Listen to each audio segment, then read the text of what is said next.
Welcome to Sakshi non stop news. రోజంతా బిజీగా ఉన్నారా?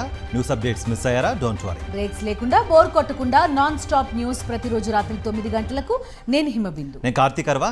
గిట్టుబాటు రాక అప్పుల బాధ పెరిగి ఓ అన్నదాత ఆత్మహత్య చేసుకుంటే దానికి వక్రభాష్యం పలికారు డిప్యూటీ సీఎం పవన్ కళ్యాణ్. రైతు దగ్గర డబ్బులు లేక చనిపోలేదని, నిన్ననే ఓ భూమికి సంబంధించి మ్యూటేషన్ కూడా చేశారని చెప్పుకొచ్చారు. అంతేకాదు పంట దిగుబడి కూడా బాగా వచ్చినా ఎందుకు ఆత్మహత్య చేసుకున్నారో అర్థం కాలేదన్నారు. అంతటితో ఆగని పవన్ కళ్యాణ్ ఏ పరిస్థితుల్లో ఆత్మహత్య చేసుకున్నారో నివేదిక వచ్చాకే తెలుస్తుందన్నారు. అప్పుల బాధ వల్లే చనిపోయారా లేక ఎవరైనా ఒత్తిడి చేయడం వల్లే చనిపోయారా అన్న విషయం విచారణలో తెలుస్తుందని దాటవేశారు.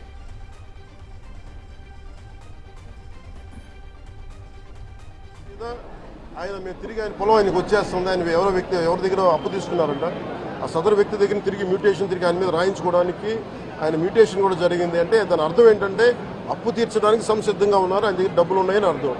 ఈ పరిస్థితి ఆయన చీనీ తోటలోనే ఉరి తీసుకున్నారని చెప్పారు. చీనీ తోట కూడా కాపుకి వచ్చింది. అలాగే కొర్రల పంట వేశారు, ఆ కొర్రల పంట కూడా మొన్న హార్వెస్ట్ అయింది, దాన్ని కూడా దిగుబడి వచ్చింది, దాన్ని కూడా అమ్మేశారు. మరి ఇలాంటి పరిస్థితులు ఎందుకు, అది ఏ పరిస్థితుల్లో జరిగిందనేది సంపూర్ణమైన నివేదిక వచ్చాక దీని మీద సరైన యాక్షన్ తీసుకుంటాం. ఒకవేళ నిజంగా అప్పులు బాధ భరించలేక చనిపోయారా, అలాగే లేదంటే ఎవరన్నా బలవంతంగా ఇబ్బంది పెట్టి చచ్చిపోయేలా చేశారు, ఈ కోణంలో కూడా మనకి ఇన్వెస్టిగేషన్ జరుగుతూ ఉంది. వైఎస్ఆర్ జిల్లా పులివెందుల నియోజకవర్గం సింహాద్రిపురానికి చెందిన నాగేంద్ర పంటలు సరిగ్గా పండకపోవడం, పండిన పంటకు గిట్టుబాటు రాకపోవడంతో నష్టాల పాలై అప్పులు చేశాడు. అప్పులు తీర్చాలని ఒత్తిడి పెరగడంతో భార్య, 2 పిల్లలను తాను సాగు చేస్తున్న పొలం వద్దకు తీసుకువెళ్లాడు. వారికి ఉరివేసి చంపి ఆ తర్వాత ఆత్మహత్య చేసుకున్నాడు. పంట నష్టం, అప్పులు ఎక్కువ కావడం వల్లే నాగేంద్ర కుటుంబంతో సహా ఆత్మహత్య చేసుకున్నాడని పోలీసులు సైతం ప్రకటించారు. మా ఇంటి పక్కలోనే నాగేంద్ర ఉండేది. ఆయన వ్యవసాయం చేసినాడు, అప్పులుగా ఫైనాన్స్గా ఇబ్బంది పడినాడు. ఇబ్బంది పడిన తర్వాత ఈ అప్పులలో ఎక్కువ వచ్చి నాగేంద్రను ప్రెజర్ చేసినారు.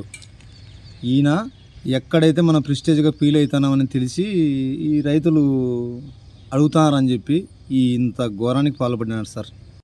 రైతు ఆత్మహత్యలను రాజకీయం చేస్తున్నారు కూటమి నేతలు. అప్పుల బాధ భరించలేక అన్నదాత కుటుంబంతో సహా ఆత్మహత్య చేసుకుంటే దానికి వక్రభాష్యం చెప్పారు డిప్యూటీ సీఎం పవన్ కళ్యాణ్.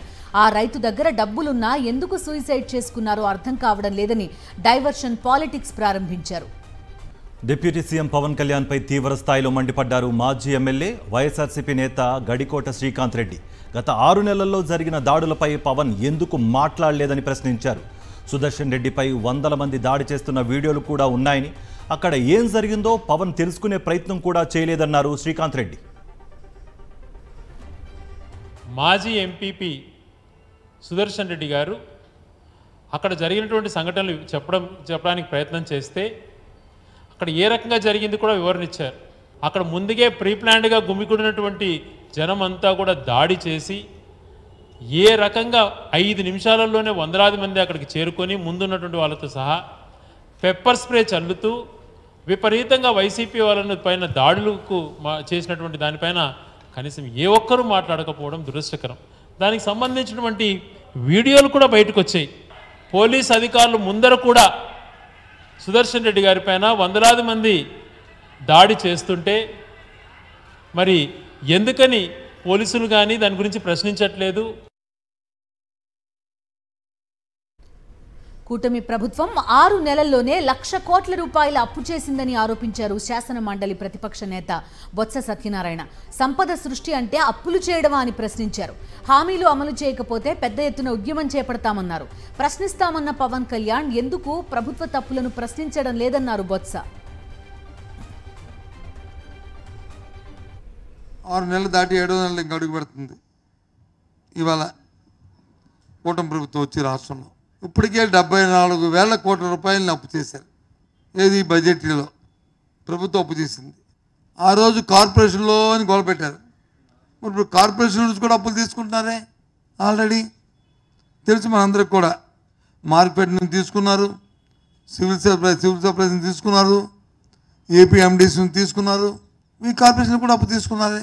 ఏది ఈ 74,000 కోట్లు కాకుండా వరల్డ్ బ్యాంక్ నుంచి, అలాగే ఏడీబీ ద్వారా మళ్ళీ ఇంకో 15,000 కోట్ల అప్పు తీసుకున్నారు. వెరసి సుమారు 1,00,000 కోట్ల రూపాయలు ఈ 6 నెలలకి ఈ ప్రభుత్వం అప్పు తెచ్చింది. రేషన్ బియ్యం మాయం కేసులో తనపై జరుగుతున్న అసత్య ప్రచారాన్ని ఖండించారు మాజీ మంత్రి Perni Nani. Yellow media, ITDP దుష్ప్రచారం చేస్తున్నాయన్నారు. తనకు జన్మనిచ్చిన అమ్మపై ప్రమాణం చేస్తున్నానని, తాను తన భార్య ఎలాంటి అవినీతికి పాల్పడలేదని స్పష్టం చేశారు పేర్ని నాని. ఇందులో నాకు గనక ఏదన్నా అంటే లేదా నా భార్య కానీ నేను కానీ ఏదన్నా చిన్న పాపం చేసి ఉన్నాం, పాపానికి మేము భాగస్థులం అయి ఉన్నామంటే కనుక దేవుళ్ళ కంటే మిన్నగా ప్రేమించేటువంటి చనిపోయి మరణించినటువంటి నాకు జన్మనిచ్చిన తల్లి మీద ప్రమాణం చేసి నేను చెప్తున్నాను. అంటే ప్రమాణం చేస్తే సరిపోద్దా అంటే నాకు జన్మనిచ్చిన తల్లి మరణించి ఉంది, ఆవిడ మీద ప్రమాణం కంటే నేను ఏం చేయగలను చెప్పండి. దీంట్లో నా భార్యకి కానీ నాకు కానీ ఏ పాపం లేదు అని కూడా ప్రజలకు చెప్పుకుంటున్నాను, నేను రాజకీయ నాయకులకు చెప్పట్లేదు. సర్వేపల్లి ఎమ్మెల్యే సోమిరెడ్డికి మాజీ మంత్రి కాకాణి గోవర్ధన్ రెడ్డి సవాల్ విసిరారు. తాను అవినీతి అక్రమాలకు పాల్పడలేదని కాణిపాకంలో ప్రమాణం చేసే దమ్ము సోమిరెడ్డికి ఉందా అని ప్రశ్నించారు. ప్రమాణం చేయాలని 2 వారాల క్రితం సోమిరెడ్డికి ఛాలెంజ్ చేసినా ఇంతవరకు స్పందించలేదన్నారు కాకాణి. ఇరిగేషన్ పనులకు సంబంధించి విజిలెన్స్ ఎంక్వైరీ పెడితే 50 లక్షల రూపాయల పాపం అక్కడ ఉన్నటువంటి ఇరిగేషన్ అధికారులందరూ వసూలు చేస్తే 50 లక్షలు చాలు, నువ్వు ₹1 కోటి అంటే ఇరిగేషన్ శాఖలో అధికారులు కొట్టుకున్నటువంటి మాట వాస్తవమా కాదా అనేటువంటిది 3 అంశం. ఈ 3 అంశాలకు సంబంధించి నువ్వు కాణిపాక వినాయకుడి దగ్గర ప్రమాణం చేస్తావని చెప్పి డిసెంబర్ నెల 11వ తేదీ నేను బహిరంగంగా ఆయన కోరడం జరిగింది. దాదాపుగా ఈ రోజుకి 18 రోజులు అయ్యాయి, ఏమీ అతిగతి లేదు. పోలీస్ పాత్రలతో ఫేమస్ అయిన ఫేక్ ఐపీఎస్ వ్యవహారం పవన్ టూర్లో కలకలం రేపుతోంది. రీల్ పాత్రలో నటించే హీరో పక్కన రియల్గా నటించిన ఫేక్ ఐపీఎస్ పోలీసులకే సవాల్ విసిరాడు.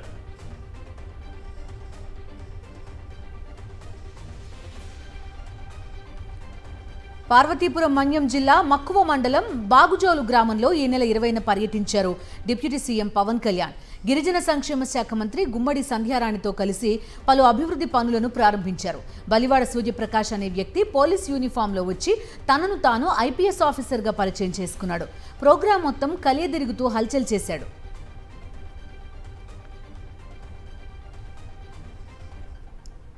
అయితే కొత్తగా కనిపించిన అధికారి గురించి ఆరా తీసిన ఇంటెలిజెన్స్ అధికారులకు అసలు విషయం తెలిసింది.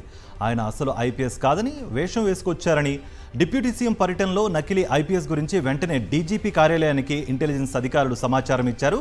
వెంటనే సదరు వ్యక్తి ఆచూకీ కనిపెట్టారని డీజీపీ ఆఫీస్ నుంచి మన్యం జిల్లా పోలీసులకు ఆదేశాలు జారీ అయ్యాయి.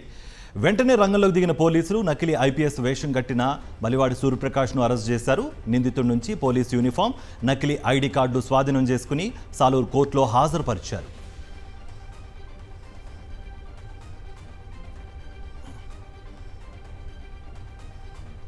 తారీఖున మనకు మక్కువ పోలీస్ స్టేషన్ పరిధిలో ఉన్నటువంటి బాబుజల్ల విలేజ్కి డిప్యూటీ సీఎం గారి పర్యటన జరిగింది.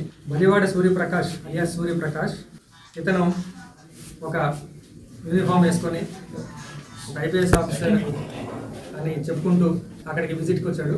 సొంత ప్రయోజనాల కోసం పోలీస్ అవతారం ఎత్తి ఒక ఫేక్ పోలీస్గా, ఒక ఫేక్ ఐపీఎస్ ఆఫీసర్గా ఒక అతను చలామణి అవుతూ మక్కువ పోలీస్ స్టేషన్లో ఒక కేసు అతని మీద నమోదు చేసి అతన్ని ఈరోజు అరెస్ట్ చేసి కోర్టుకి సబ్మిట్ చేయడం జరుగుతుంది.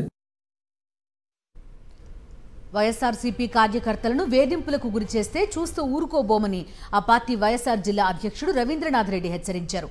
బద్వేల్ మున్సిపాలిటీలో 27వ వార్డు కౌన్సిలర్ రమాదేవి మామ శీలి చెన్నయ్య దుకాణాన్ని తొలగించాలని మున్సిపల్ అధికారులు నోటీసులు ఇచ్చారు.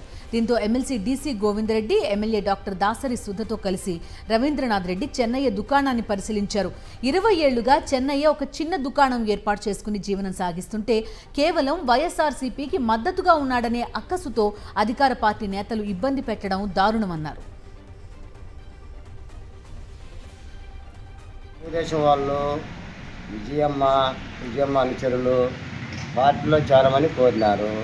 కోరితే నేను అంగీకరించలేదు. దానికి వాళ్ళు కక్ష కట్టి నా బంకు మీద ఎలక్షన్ అయిపోయింది, కౌంటింగ్ అయిపోయిన 6 గంటలకి వచ్చి నీ బంకు తీయాలని వాళ్ళు పదే నన్ను ఒత్తిడి చేస్తారు. ఒత్తిడి చేస్తా ఉంటే నేనేం చేసినంటే నేను ఏం చేయలేక అట్లే ఉన్నాను. మళ్ళీ కలెక్టర్ గారికి అర్జీ ఇచ్చిండు. కమిషనర్ గారికి ఇచ్చిండ్రు. రోజు పేపర్లో న్యూస్ ఇస్తాను. రోజు ఇస్తూ ఉంటే కాకంగా ఏం చేస్తున్నాం కమిషనర్ దగ్గర కమిషనర్ గారికి పోయిన పాటికే కమిషనర్ గారంగా చూసి నేనేం చేయలేనయా, నేను చేతులు ఎత్తేసాను, వాళ్ళ ఒత్తిడి నాకు ఎక్కువైంది. నెల్లూరు జిల్లాలో క్వార్జ్ వివాదం ముదురుతోంది. టీడీపీ ఎంపీ వేమిరెడ్డి ప్రభాకర్ రెడ్డికి వ్యతిరేకంగా మైనింగ్ యజమానులు భేటీ అయ్యారు. సైదాపురంలో తెల్లరాయి తవ్వకాలు, రవాణాకి అనుమతులు దక్కించుకున్నారు వేమిరెడ్డి. 100 కోట్ల మైనింగ్ను ఎంపీ వేమిరెడ్డి తన గుప్పెట్లో పెట్టుకున్నారు. తాను చెప్పిన ధరకే అమ్మాలంటూ గనుల యజమానులపై వేమిరెడ్డి తీవ్ర ఒత్తిడి తెస్తున్నారని ఆరోపణలు వినిపిస్తున్నాయి.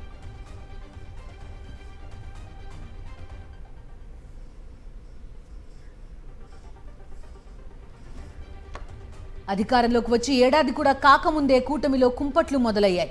జనసేన మహిళా కార్పొరేటర్పై టీడీపీ నేత దాడి చేశారు. ఒంగోలు 32వ డివిజన్ కార్పొరేటర్ తాడి కృష్ణలతపై దాడి చేశాడు టీడీపీ నేత తోటకూర కృష్ణమూర్తి. అర్ధరాత్రి ఇంట్లో ఉన్న సమయంలో పిలిచి మరీ కొట్టారని తాడి కృష్ణలత అంటోంది. తోట కృష్ణమూర్తితో పాటు మరో 6 కలిసి తనపై తన భర్తపై దాడి చేశారని కృష్ణలత వాపోతోంది.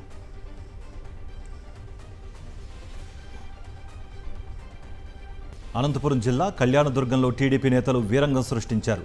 బీజేపీ నేత చక్రవర్తిపై విచక్షణారహితంగా దాడి చేశారు. టీడీపీ కార్యకర్తల అవినీతిపై స్థానిక ఎమ్మెల్యేకు బీజేపీ నేత చక్రవర్తి ఫిర్యాదు చేశారు. అయితే ఎమ్మెల్యేకు కంప్లైంట్ చేశాడన్న కోపంతో టీడీపీ కార్యకర్తలు చక్రవర్తిని చితకబాదారు. ఇంటి నుంచి బయటకు లాక్కొచ్చి మరీ కొట్టారు.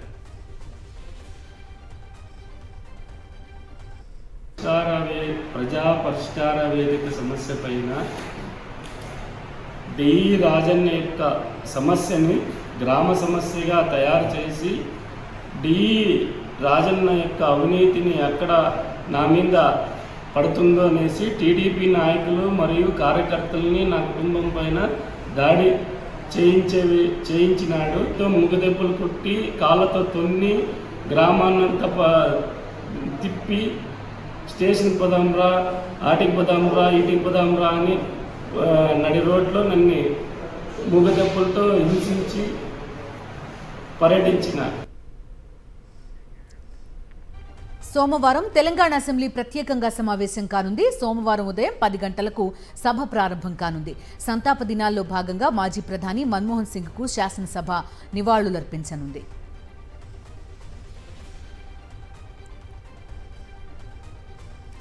రాష్ట్రంలో గ్రీన్ ఛానల్ పెట్టి విద్యార్థులకు మెస్ ఛార్జీలు చెల్లిస్తున్నామని అసెంబ్లీలో ముఖ్యమంత్రి అసత్యాలు చెప్పారని మాజీ మంత్రి ఎమ్మెల్యే హరీష్ రావు విమర్శించారు. 4 నెలల మెస్ ఛార్జీలు పెండింగ్లో ఉన్నాయన్నారు. సీఎం రేవంత్ మాటలు కోటలు దాటుతుంటే చేతలు గడప దాటడం లేదన్నారు. అసెంబ్లీలో సీఎం చెప్పిన మాటలకు అమలుకు దిక్కు లేకపోతే ప్రజలు ఎలా నమ్మాలని ప్రశ్నించారు. సిద్దిపేట నాసర్పూర్లోని రెసిడెన్షియల్ బ్రిడ్జ్ స్కూల్లో విద్యార్థులకు హరీష్ రావు దుప్పట్లు పంపిణీ చేశారు. తక్షణమే అన్ని చోట్ల మెస్ ఛార్జీలు విడుదల చేయాలని ప్రభుత్వాన్ని డిమాండ్ చేశారు. ఆయన మంత్రి ఉంటాడు, ఆయనే ముఖ్యమంత్రి ఉంటాడు, ఆయన శాఖలోనే ఇవాళ ఆయన ఇచ్చినటువంటి మాటను అధికారులు అమలు చేస్తలేరు. అంటే అది ముఖ్యమంత్రి అంటే అధికారులకు భయం లేదా, లేదు ముఖ్యమంత్రి గారు ఉత్తుత్త మాటలు చెప్తుంటారు. ఎక్కడో తేడా ఉన్నది. ముఖ్యమంత్రి మాటకి ఇంత విలువ లేకుండా ఎందుకు ఉంటుందని అడుగుతా ఉంటారు. అంటే నువ్వే బయట చెప్పేది ఒకటి, లోపల ఉత్తుత్తగా చెప్పినా అని చెప్తున్నావా? లేదు నీ మాట మీద అధికారులకు భయం లేదా, లేదా విలువ లేదా? ఏంటి సమస్య ఏంటి? ఎందుకు ఇంకా ఈ రోజు కూడా 4 నెలల మెస్ ఛార్జీలు పెండింగ్లో ఉన్నాయని నేను ముఖ్యమంత్రి గారిని అడుగుతా ఉన్నాను. బీఆర్ఎస్ వర్కింగ్ ప్రెసిడెంట్ కేటీఆర్కు ఈడీ అధికారులు నోటీసులు జారీ చేశారు. జనవరి 7న విచారణకు హాజరు కావాలని నోటీసుల్లో పేర్కొన్నారు. ఫార్ములా ఈ కార్ రేస్ కేసులో ఈడీ దూకుడు పెంచింది. ఏసీబీ నమోదు చేసిన ఎఫ్ఐఆర్ ఆధారంగా పీఎంఎల్ఏ చట్టం కింద విచారణ చేపట్టింది. జనవరి 2, 3 తేదీల్లో సీనియర్ ఐఏఎస్ అధికారి అరవింద్ కుమార్, హెచ్ఎండిఏ మాజీ చీఫ్ ఇంజనీర్ బిఎల్ఎన్ రెడ్డిలను విచారించనుంది. అయితే ఫార్ములా ఈ కార్ రేస్ వ్యవహారంలో ఇప్పటికే కేటీఆర్ ఏసీబీ కేసును సవాల్ చేస్తూ హైకోర్టును ఆశ్రయించారు. దీంతో కేటీఆర్ ఈడీ విచారణకు హాజరవుతారా లేక కోర్టును ఆశ్రయిస్తారా అనేది ఉత్కంఠ రేపుతోంది. ఫార్ములా ఈ కార్ రేస్ కేసులో హైకోర్టులో రిప్లై అఫిడవిట్ దాఖలు చేశారు మాజీ మంత్రి కేటీఆర్. ఒప్పందాల అమలు, డబ్బు చెల్లింపుతో తనకు సంబంధం లేదని పేర్కొన్నారు. అగ్రిమెంట్ల విషయంలో విధానపరమైన అంశాలను చూసే బాధ్యత మంత్రిగా తనది కాదన్నారు. విదేశీ సంస్థకు నిధుల చెల్లింపు, అనుమతుల వ్యవహారాన్ని చూసుకోవాల్సిన బాధ్యత బ్యాంకుదేదని పేర్కొన్నారు కేటీఆర్. ప్రమోటర్గా బాధ్యతలు తీసుకునే ముందు చెల్లింపు విషయంలో చట్ట ప్రకారం అన్ని అంశాలను హెచ్ఎండిఏనే చూసుకోవాలన్నారు. 10 కోట్ల రూపాయలకు మించిన చెల్లింపులకు ప్రభుత్వ అనుమతి తీసుకోవాలని హెచ్ఎండిఏ నిబంధనల్లో ఎక్కడా లేదని పేర్కొన్నారు. 10వ సీజన్ రేస్ జరగలేదు కాబట్టి రీఫండ్ కోసం ఫార్ములా ఈ రాజ్ సంస్థకు దరఖాస్తు చేసుకోవచ్చునన్నారు కేటీఆర్. హైడ్రా కమిషనర్ రంగనాథ్ కీలక వ్యాఖ్యలు చేశారు. హైడ్రా కూల్చివేతలు ఆగవన్నారు. ఎఫ్టీఎల్ గుర్తింపు తర్వాత కూల్చివేతలుంటాయన్నారు. హైడ్రా ఆధ్వర్యంలో త్వరలో ఎఫ్ఎం ఛానల్ ఏర్పాటు చేస్తామన్నారు రంగనాథ్. మనకి త్వరలో ఒక డాప్లర్ వెదర్ రేడార్ కూడా మనకి అరేంజ్ చేయడానికి కూడా జరుగుతుంది. అంటే మేము ఇవ్వాల్సినటువంటి వెదర్ ఫోర్కాస్ట్ ఇట్లాంటివి కూడా ఒక ఛానల్ ద్వారా ఇవ్వడానికి కూడా జరుగుతుందనే దాని గురించి కూడా మా గురించి కసరత్తు కూడా చేస్తున్నాము. సో ఫర్దర్ ఎంక్రోచ్మెంట్స్ మీద హైడ్రా చాలా కఠినంగా వ్యవహరిస్తుంది. అండ్ ఆల్రెడీ డిమాలిషన్ పాలసీ కూడా క్లియర్గా చెప్పడం జరిగింది. జూలై 19 తర్వాత ఏ పర్మిషన్ దాన్ని అంతకుముందు ఇచ్చిన పర్మిషన్స్ ఆనర్ చేస్తుంది. ఆ తర్వాత ఏ పర్మిషన్స్ కూడా ఒకవేళ ఎఫ్టీఎల్ బఫర్లో వస్తే కనుక డెఫినెట్గా దాని మీద సంబంధిత అధికారులను అకౌంటబుల్ చేస్తూ కూడా ప్లస్ వాటి మీద కూడా యాక్షన్ తీసుకోవడానికి కూడా జరుగుతుంది అన్నమాట. 2 రోజుల క్రితం తెలంగాణ సీఎం రేవంత్ రెడ్డితో జరిగిన తెలుగు సినిమా పెద్దల సమావేశానికి తనకు ఆహ్వానం అందలేదని తమ్మారెడ్డి భరద్వాజ తెలిపారు. సినీ పరిశ్రమకు చెందిన కొందరు సీఎంను వ్యక్తిగతంగా కలిశారని అన్నారు. తాను విచారిస్తే అది ఫిలిం ఛాంబర్ సమావేశం కాదని తెలిసిందన్నారు తమ్మారెడ్డి. గవర్నమెంట్ మీటింగ్ కాదనుకుంటా నాకు తెలిసినంత వరకు. మరి గవర్నమెంట్ మీటింగ్ ఐడియా లేదు నాకు. బట్ నన్ను పిలవలేదు అందుకని వెళ్ళలేదు. ఎవరైనా వెళ్ళొచ్చు. గవర్నమెంట్ కానీ లేకపోతే ఎవరైనా ఇండివిజువల్స్ ఎవరైనా తీసుకుంటే పర్మిషన్ తీసుకుంటే వాళ్ళ తాలూకు వాళ్ళని తీసుకుని వెళ్ళచ్చు. తప్పలేదు. ఇండస్ట్రీగా వారు పరిగణిస్తామా లేదా అనేది ఇండస్ట్రీ ఇష్టం, లేకపోతే వాళ్ళ ఇష్టం. ఇండస్ట్రీ అంటే నా ఉద్దేశంలో ఛాంబర్ ప్రెసిడెంట్ గారు ఉన్నారు, కౌన్సిల్ ప్రెసిడెంట్ గారు కూడా ఉన్నారు అక్కడ. సో అది ఛాంబర్దా అనుకుంటే ఛాంబర్ది కాదని తెలిసిన తర్వాత నేను అడిగితే వాళ్ళని కూడా ఇంక్లూడ్ చేసుకున్నారు వాళ్ళు. తిరుమలలో ఘోర అపచారం చోటు చేసుకుంది. శ్రీవారి ఆలయ నిబంధనలకు మంత్రి సవిత భద్రతా సిబ్బంది తూట్లు పొడిచారు. షూ ధరించి ఆలయం చుట్టూ చక్కర్లు కొట్టారు. పాదరక్షలతో ఆలయ ఆవరణలోకి రావడంపై భక్తులు ఆగ్రహం వ్యక్తం చేస్తున్నారు. టీటీడీ విజిలెన్స్ సిబ్బంది పర్యవేక్షణ లోపంపై మండిపడుతున్నారు. మంత్రి సెక్యూరిటీ అయినంత మాత్రాన ఇష్టం వచ్చినట్టు వ్యవహరిస్తారా అని ప్రశ్నిస్తున్నారు భక్తులు.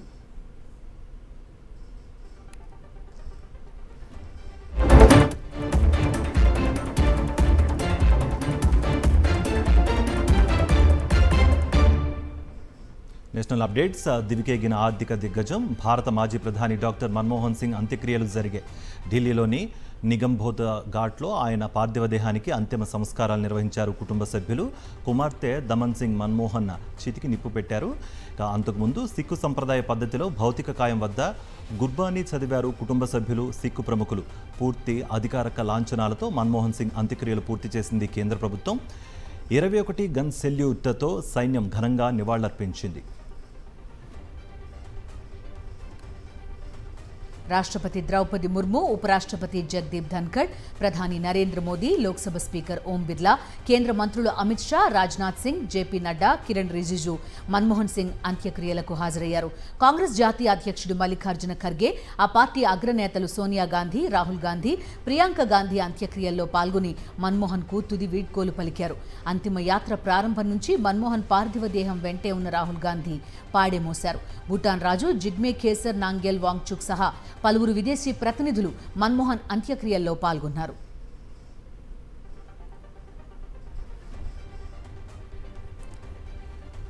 Bihar public service commission BPSC పరీక్షను తిరిగి నిర్వహించాలనే డిమాండ్తో ఆందోళన చేస్తున్న అభ్యర్థులకు జన్ సూరజ్ పార్టీ చీఫ్ ప్రశాంత్ కిషోర్ మద్దతుగా నిలిచారు. పాట్నాలోని గర్దనీబాగ్లో ఏర్పాటు చేసిన దీక్షా శిబిరానికి ఆయన వెళ్లారు.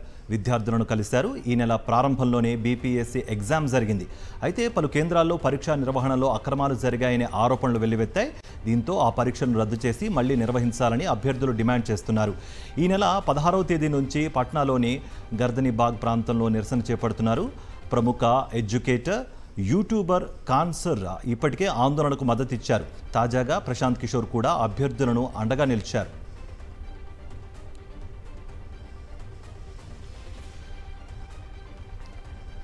పిఎస్ఎల్వి C-60 రాకెట్ ప్రయోగానికి సిద్ధమైంది. రేపు కౌంట్ డౌన్ ప్రారంభం కానుంది. తిరుపతి జిల్లా సతీష్ ధావన్ స్పేస్ సెంటర్ షార్లోని మొదటి ప్రయోగ వేదిక నుంచి గగనతలానికి చేరనుంది రాకెట్. ఈ నెల 30న రాత్రి 9:58 ప్రయోగించనున్న PSLV C-60 రాకెట్కు 25 గంటల ముందే కౌంట్ డౌన్ ప్రారంభం కానుంది. రేపు రాత్రి 8:58 కౌంట్ డౌన్ ప్రక్రియ ప్రారంభించేందుకు సన్నాహాలు చేస్తున్నారు ఇస్రో శాస్త్రవేత్తలు.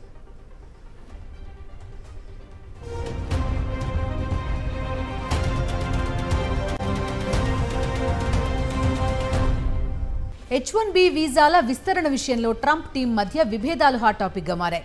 భారత సంతతికి చెందిన శ్రీరామ్ కృష్ణన్ను AI-1 పాలసీ హెడ్గా నియమించడంపై ఓ వర్గం తీవ్ర అసంతృప్తి వ్యక్తం చేస్తోంది.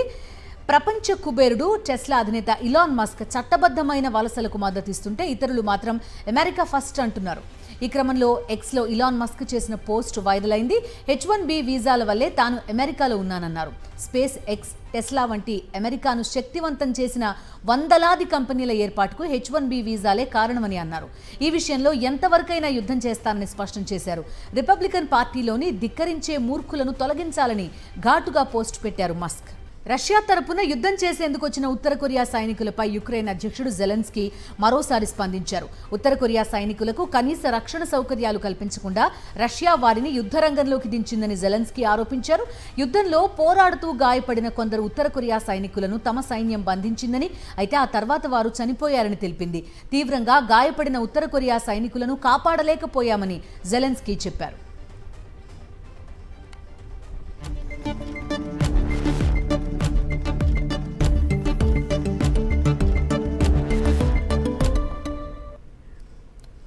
ఇక గోల్డ్ రేట్ చూద్దాం. ఇవాళ బంగారం ధరలు కాస్త దిగి వచ్చాయి. 22 క్యారెట్ల 10 గ్రాముల గోల్డ్ రేట్ 150 రూపాయలు తగ్గి 71,350కి దిగి వచ్చింది. అలాగే 24 క్యారెట్ల 10 గ్రాముల బంగారం ధరపై 160 రూపాయలు తగ్గి 77,840 రూపాయలుగా కొనసాగుతోంది. తెలుగు రాష్ట్రాలతో పాటు బెంగళూరు, చెన్నైను ఇవే ధరలు ఉన్నాయి. ఇక కేజీ వెండి ధరపై కేవలం 100 రూపాయలు తగ్గి 99,900కు చేరుకుంది.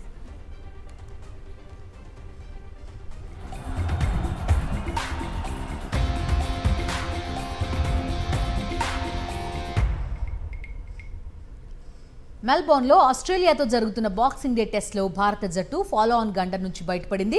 నితీష్ కుమార్ అజేయ సెంచరీతో మూడో రోజు ఆట ముగిసే సమయానికి 9 వికెట్లు కోల్పోయి 358 పరుగులు చేసింది. ఓవర్ నైట్ స్కోర్ 164/5తో మూడో రోజు బ్యాటింగ్ ప్రారంభించగా రిషబ్ పంత్ 28 పరుగులు, రవీంద్ర జడేజా 17 పరుగులు చేసి అవుట్ అయ్యారు. ఫాలో ఆన్ తప్పదనుకున్న స్థితిలో 8వ స్థానంలో బ్యాటింగ్కు దిగిన నితీష్కు 105 పరుగులు చేసి నాట్అవుట్గా నిలిచాడు. అతనికి వాషింగ్టన్ సుందర్ నుంచి సహకారం లభించింది. క్లిష్ట పరిస్థితుల్లో సెంచరీ చేసి జట్టుకు ఫాలో ఆన్ గండం తప్పించిన నితీష్ను వైఎస్ఆర్సీపీ అధ్యక్షుడు వైఎస్ జగన్, ఇతర ప్రముఖులు కొనియాడారు. విశాఖలో నితీష్ కుటుంబ సభ్యులు, స్నేహితులు బాణసంచా కాల్చి సంబరాలు చేసుకున్నారు. మెల్బోర్న్ టెస్ట్లో ఆస్ట్రేలియాపై సెంచరీ చేసిన భారత ఆటగాడు నితీష్ కుమార్ రెడ్డిని అభినందించారు వైఎస్ఆర్సీపీ అధ్యక్షుడు వైఎస్ జగన్మోహన్ రెడ్డి. 21 ఏళ్ల వయసులోనే ఆస్ట్రేలియాపై ఈ ఘనత సాధించడం విశేషమన్నారు.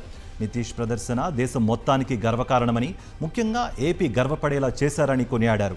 నితీష్ జీవితంలో మరిన్ని విజయాలు సాధించాలని కోరుకుంటున్నానని అన్నారు వైఎస్ జగన్.